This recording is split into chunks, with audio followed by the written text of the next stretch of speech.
Hey there, guys. I want to welcome you to today's live stream. It's been a couple days, or been since last week since we've done another one.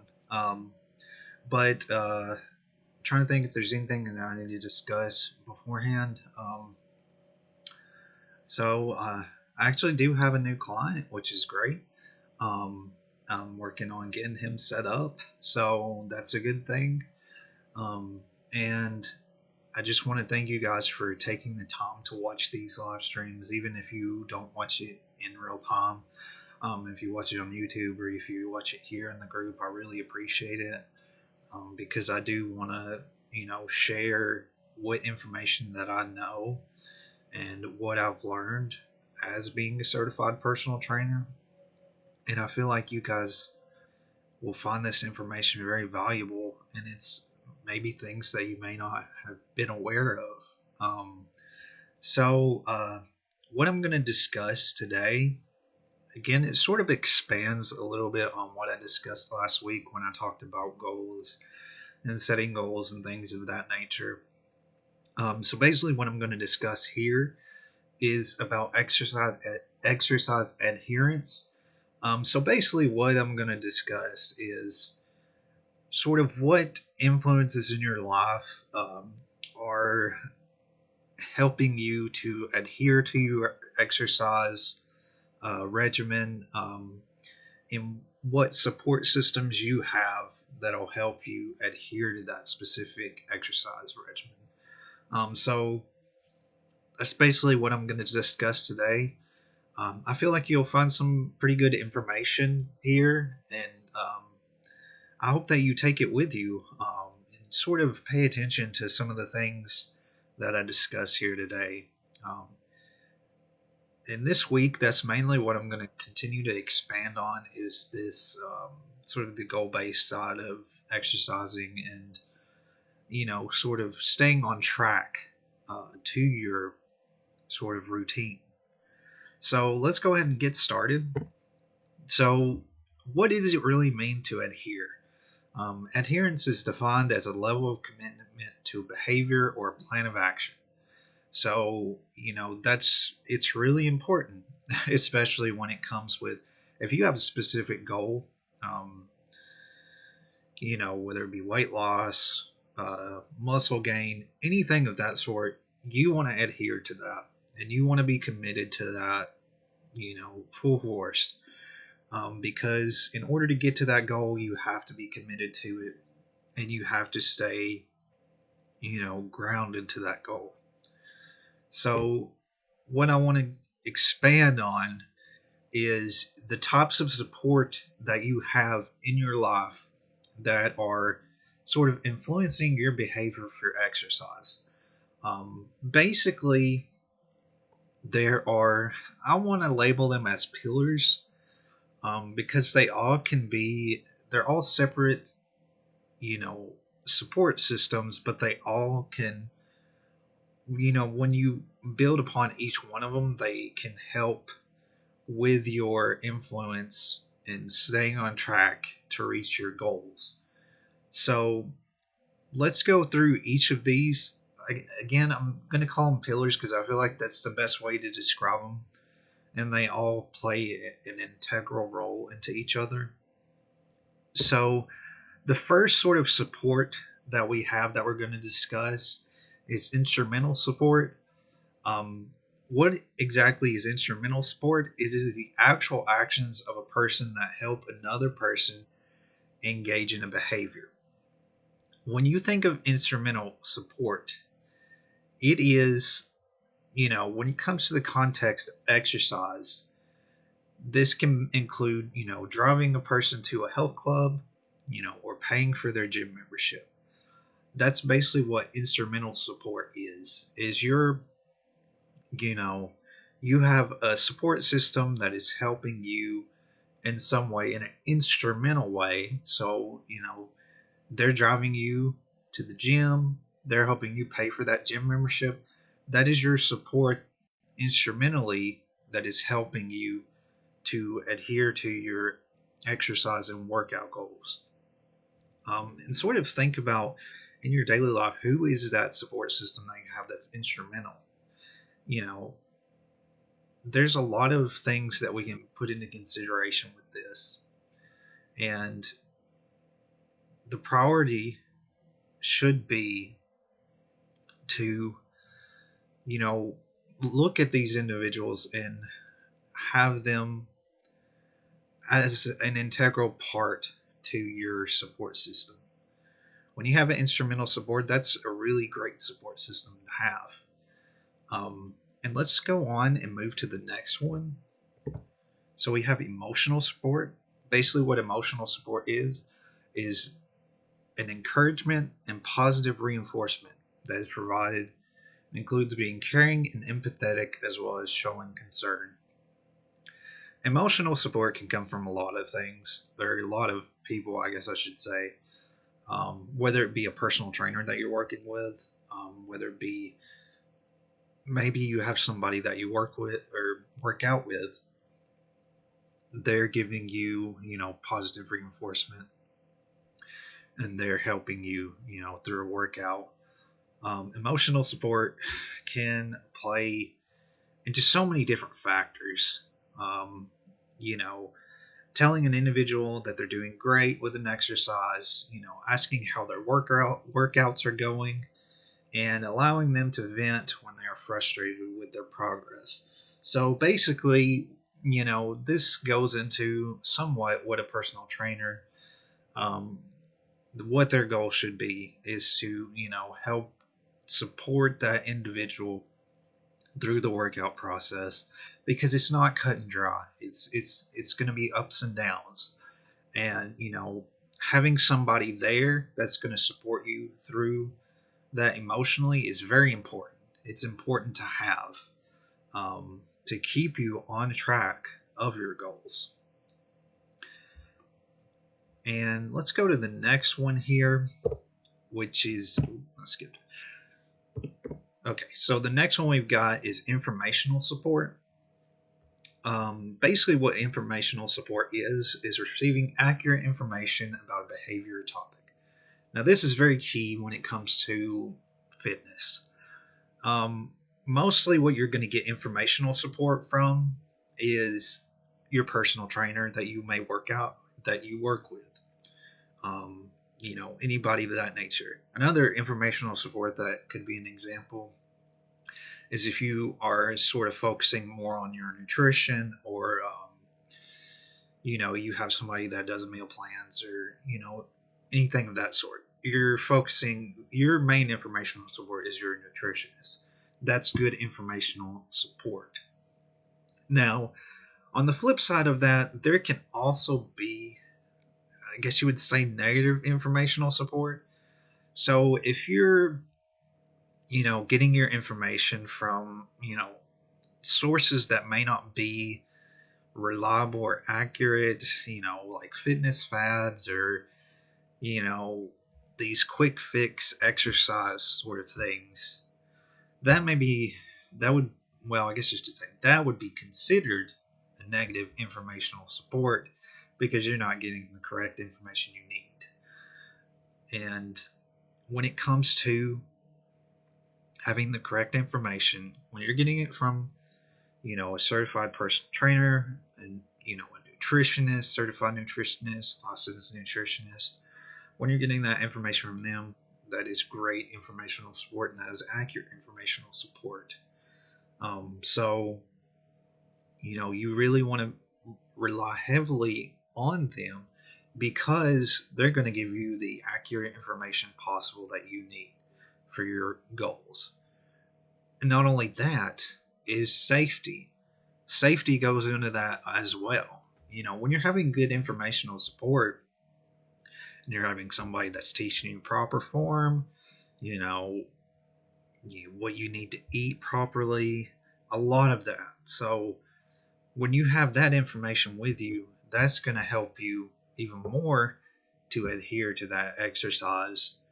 And when you have that information, you know what to do. You know what to do properly. Having the good informational support. Companionship support. So basically what companionship support is it describes the way that someone engages in behavior with another individual. So companionship support can have several positive influences on exercise.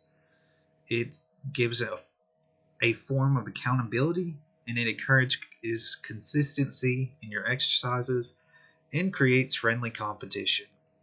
So when you have a partner that you're exercising with, it also requires people to plan based on their schedules and to have more coordinated time to be blocked off with each other. So companionship is just, basically having face to face, personal training or exercise, if you're doing like a group exercise or just having something to that sort. You're having a companionship support because you're having somebody else that is engaging with you through a specific exercise, through a specific workout routine. This is very important. Again, this goes back into personal training. It's a key component of it. Um, whether it be, in the gym or, even if you have a friend that you are working out with that's, giving you that support. And it gives you, again, like I mentioned, it gives you the sense of accountability because you have somebody else that is relying on you to, stick to your workout routine because they're having to block off their time to be able to help you or to work out with you. So it's a great support system to have when you have that companionship support. Again, that's the key part of personal training is holding that client accountable and, making, not making them, but pushing them to be more consistent and to, adhere to their exercise and to lead them to their goals. Because ultimately, your goals, it all depends on you. You have to put in the effort. And along with putting in that effort, having these support systems are very important. And they can really help lead you into where you need to be with your goals. So, go back through this live stream and sort of look back through these support systems here, these, pillars that I like to say support pillars, and sort of, think about in your daily life, what support do you have in each one of these? Do you have companionship support? Do you have informational support? Do you have emotional support? Do you have instrumental support? Do you have any of those support systems in your daily life that you can rely on to help you stay committed to your goals? So I'm going to expand a little bit more, going a little bit beyond the support systems or the types of support and going into the importance of planning. This is a little bit more into detail of explaining more about, exercise adherence and how our behavior influences that. So behavior change techniques, basically what this is, it's basically an intervention used to change some determinant or behavior. So this is any kind of, basically, like it says, a behavior change. When you're creating some kind of behavior change to go to a specific goal or to a specific action. So this is basically sort of going into holding yourself accountable, and monitoring yourself. Self-monitoring is another important thing. So basically, you need to keep a record of your specific behavior that you want to be changed. Keep records of that for your own, for holding yourself accountable. This is more focused on, this is beyond just the support. This is more of being aware of your behavior and what you're doing. So when you're keeping records of your specific behavior, that's gonna, allow you to look back and say, okay, I need to change this. This needs to be changed.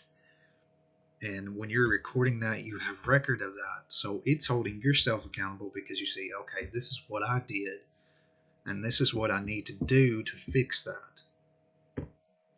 So again, this is sort of expanding on that. So you're setting specific tasks. So when you're doing, when you're being held accountable to yourself, you want to break down your exercise or goals into easy to achieve tasks. This goes somewhat back into what I mentioned with goals, the SMART goals. So, being specific with your goals, having them to be easily attainable. You want them to be in a condensed form to where you can look at that goal and you can be like, okay, that's achievable. That's something that I can do. Like I'll go back to say, for example, when you're setting a goal, whether it be, let's just say weight loss again. So when you're doing a weight loss goal, you don't want it to be so broad to where it's like, I want to lose like, 30 pounds in a month, or, something that's so huge that's not attainable. You want to start to say, okay, within the next 7 days, I want to lose at least 2 pounds of body fat. So that's something that can be easily attainable. You're setting it in a specific time frame. So you're saying 7 days. You got a specific task that you want to achieve, which is lose two, two, 2 pounds of body mass or body weight. So you wanted to lose 2 pounds of body weight. So, you're making that set into a specific goal or task that you can achieve. So, as we expand on this, keep practicing, practice for mastery. So, when you're, adhering to these tasks and you're doing these goals, you want to constantly, this is what I had to learn myself too. Like, this is important. When I started doing the weightlifting and I started getting serious, I had to be aware that if I wanted to gain more muscle, I had to constantly challenge myself. So, this goes into, like I've mentioned a while back, but progressive overload, which is gradually increasing weight, you know, challenging yourself, lifting heavier weight gradually. So, frequently practice on challenging tasks and gaining proper feedback, likely from a trainer. This goes back into personal training as well. So, you want to challenge yourself with the tasks that you make, but, you want to challenge yourself at the right time. You don't want to do it, you immediately when you start out. You want it to be a gradual process to challenge yourself and begin to master it. And you will master it as long as you stay consistent with that. I've noticed that myself. It's possible. So these are another two sort of definitions that I want to discuss here today too as well. So these are important too. These go back into sort of behavior changes and creating the right boundaries for goals. So a behavior change technique, this goes into BCTs again. So I have implementation intention is a behavior change technique that links to a goal-directed response or situational cues by specifying when and where and how to act. Coping plans is a behavior change technique that involves anticipating barriers to a goal, action, and proactively preparing. So you've got an implementation intention and a coping plan. These are both behavior change techniques. So, for a coping plan, you're anticipating that barrier to that goal. If there's something that's, if you expect a specific barrier to arise towards your specific goal, you need to proactively prepare. That's what a coping plan is. And implementation intention. Again, it is a behavior change technique. It links a goal-directed response or situational cue by specifying when and where and how to act in the situation. So, being aware of what you're doing in a situation and knowing how to act to it. This all sort of, coincides with each other and it all connects in a way. I hope that you guys can sort of understand sort of what I'm discussing here. And a lot of this, it has to go into, what support systems do you have in your life that are helping you to reach your exercise goals? And then what are you doing to hold yourself accountable to being aware of your behavior change techniques? And are you monitoring yourself and you're setting your specific tasks that you want to achieve? And are you practicing for mastery when you're setting these tasks? And are you taking proactive preparation into your goals? Are you being aware of, when and where and how to act when you approach a situation? And, are you preparing for barriers? Are you preparing for barriers that arise when you're setting these specific goals? So I hope that you guys can understand that. I wanted to simplify it in a way. I try to simplify these in a way to where you understand them because they're important. They're important to know. Again, that's a lot of things, when we go back and we sort of just go back to like, when you have these New Year's resolutions and things like that, people make these so broad, big goals that they want to achieve, but that's the problem is they're making them too big. You've got to simplify this stuff and you've got to condense it in a way where you can absorb it, where your brain can absorb that and be like, okay, do this one thing at a time. Baby steps is what it takes. So thank you guys again for taking the time to watch this. Um, I always love sharing this information because I just think it's so important. It's important if you're wanting to reach a specific goal with exercise. I've learned it myself. It's what you have to do. It's especially if you want to reach these larger goals, like losing a lot of weight or gaining a lot of muscle, you've got to have a set plan. You've got to be detailed with it and you've got to condense it in a way to where you can do it in baby steps. So thank you guys again for watching this. I wanted to go a little bit into detail with this because I feel like this is very important. And I am going to expand a little bit on that tomorrow. I do have a live stream that I'm doing tomorrow that talks about the stages of change. This is a really cool thing. It's going to be like a diagram that I'm going to discuss in detail, but this kind of plays a little bit into this exercise adherence where, you're being aware of what stages you're going through when you're planning. So I look forward to sharing that with you guys tomorrow. Again, if you have any questions, you can always message me. You can email me. I don't know if I have yeah, I do. So I have my phone number and my email here if you want to contact me. And if there's more information that you want to know, or if there's any, you want any advice on something when it relates to exercise or fitness, I'd be willing to answer those questions. So thank you guys again. I love sharing this stuff.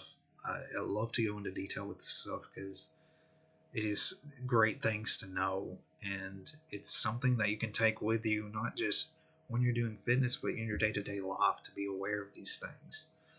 So thank you guys again, and I look forward to talking to you guys tomorrow about the stages of change.